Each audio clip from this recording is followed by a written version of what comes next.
First of two appearances by Bryan Hayes on the show. We're going to talk about hot takes later, but we got to talk about these Blue Jays. Outscored 17-3 over the first two games of this series with Baltimore. I guess my question for you is, Bryan, how long can this team let it go with John Schneider as their manager?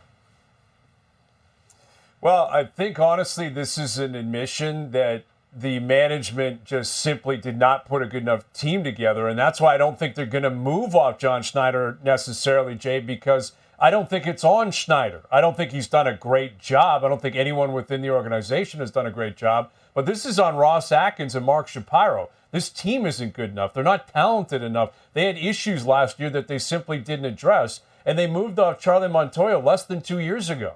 So they went to John Schneider less than 2 years ago. And obviously we've seen the results. And I don't even think it's about Schneider necessarily. It's the fact that they won't move off anyone.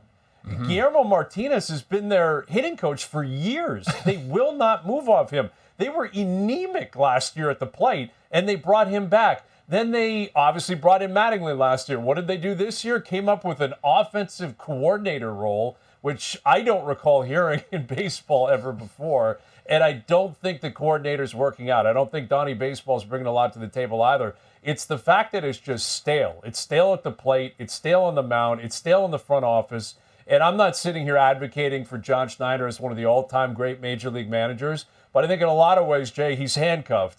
I think the modern manager in baseball does what he's told, fills out the lineup that the front office gives him, does what he's supposed to when it comes to making adjustments on the mound, going to the bullpen in certain scenarios. It's all mapped out. It's all computerized. It's all game planned beforehand, and he's just out there to execute it. I think everyone knows it. I think Atkins knows it. I think Shapiro knows it. I think Schneider knows it. So could it get to a point where it's a mercy firing? That's possible. It's ugly right now. It's not historically bad. They're 4 games under 500. But we all started to think, or we were hoping in Toronto, or Blue Jay fans were anyway, man, they've looked pretty good against the White Sox. They looked okay against the Pirates. That's not reality. The Baltimore Orioles, that's reality. The New York Yankees, that's reality.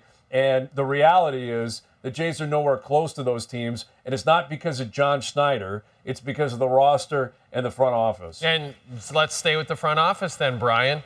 Ross Atkins would be responsible for looming extensions potentially to Bo Bichette, to Vladdy Guerrero Jr., to how this team approaches the trade deadline.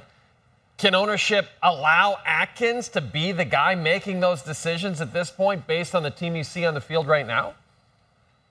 Not if he's going to be the man in the future. And based on what we've seen this year and the way the offseason played out last year and issues in the past, I can't imagine Ross Atkins is long for the job. We'll see. But ultimately, I would assume that Mark Shapiro is the guy that is going to make all these calls and make these decisions, especially if we're talking about something, existential here within the organization.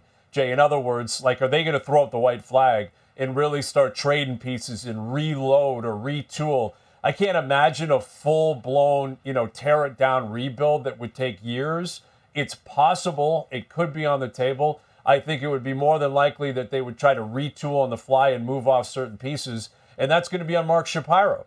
And that's the nature of sports also in the city of Toronto, where you look at the Blue Jays, Mark Shapiro's the guy at the top. The Maple Leafs, Brendan Shanahan's the guy at the top. The Raptors, Masai Ujiri's the guy on the top. They send the GMs out to do the bidding, to do the talking, and ultimately they make a number of moves, undoubtedly, with autonomy, but not when it comes to major organizational decisions. Not when it comes to the ethics of the organization and the overall game plan of the organization and what they're selling and what they believe in. That's the guy at the top. And with the Blue Jays, it's Mark Shapiro. I think he deserves a lot of the heat, too, for the team that's been put forward because of everything I just said. But if Atkins did what he did in the offseason and has put together the team that he's put together and you don't think he's going to be a part of the future, then it's on Shapiro to step in and make these calls. And prior to Mark being a business guy or being, an architect for this new ballpark, he was a baseball guy. That's Shapiro's history. He's here to put a baseball team on the field that's going to win.